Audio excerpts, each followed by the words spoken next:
Hey everyone, welcome back to my channel. My name is Prabha, and in today's video, we'll be diving into a topic that proves that we don't need a fortune to start building wealth. Whether you are new to investing or you have done it before, let's talk about some smart ways to invest $500. I'll break it down for you in easy to understand steps. Now, before we get started, make sure to hit the subscribe button and ring the bell so you don't miss any of the future investment tips. Now, let's get right into it. Now, the first option is put it towards an emergency fund.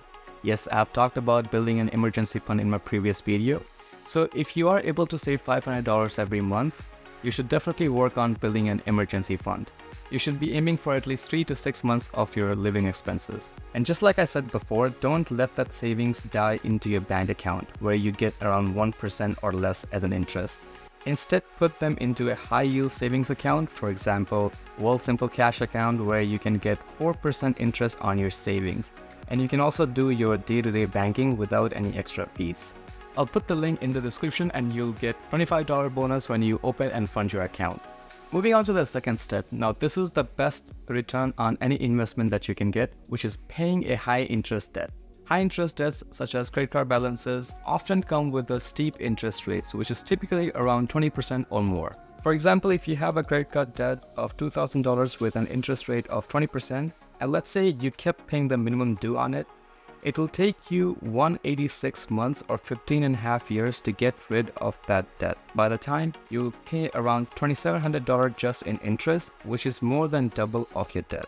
So these debts can accumulate quickly, leading to a huge financial burden if not promptly addressed. Now, prioritizing the repayment of high interest debts is crucial for minimizing the interest cost and building a long-term financial stability. Now, moving on to the next one. With just $500, you can kickstart your journey to learning a valuable skill. Assess your interests, research in-demand skills, and pick one that aligns with your goals. Explore courses on platforms like Udemy or Coursera. For example, if you're in project management like me, you can explore the possibility of PMP certificate, or if you're interested in cloud computing, you can look for AWS certifications. You can also consider digital marketing, coding, graphic design. The possibilities are endless. So allocate the part of your budget for certifications which are related to the skills which you're interested in, and it can boost your market value. Next up, you might want to consider contributing towards your retirement fund, like RRSP in Canada and 401k in US. Not only because these are the safer long-term financial planning, but also because of the RRSP and 401k matching program offered by employers. It is a financial benefit offered by many employers in US and Canada where they contribute up to a certain percentage of an employee's salary to their RRSP or 401k account, matching the contributions of the employee. So for example, if you decide to contribute $500 towards your 401k account, then your employer will match that contribution and they will contribute the same amount. So it's basically the free money, and just like me, you should not say no to the free money.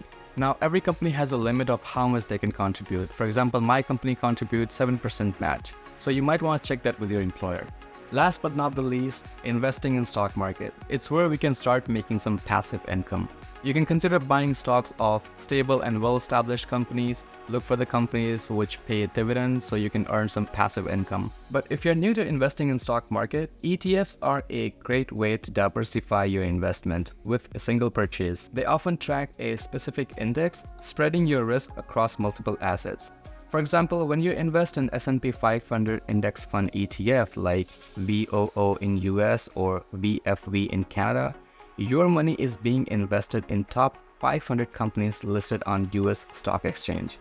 These ETFs are passively managed and have super low management fees, which is around 0.1% or less.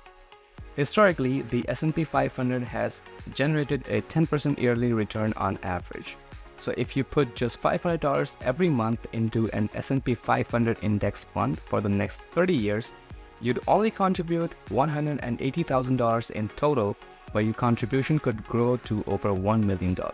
And there you have it, folks, a guide on how to invest $500 wisely. Having said that, every financial journey is unique, so tailor your approach to your personal goals and risk tolerance. If you found this video helpful, give it a thumbs up and share your thoughts in the comments below. And don't forget to subscribe for more investment tips. Till next time, happy investing.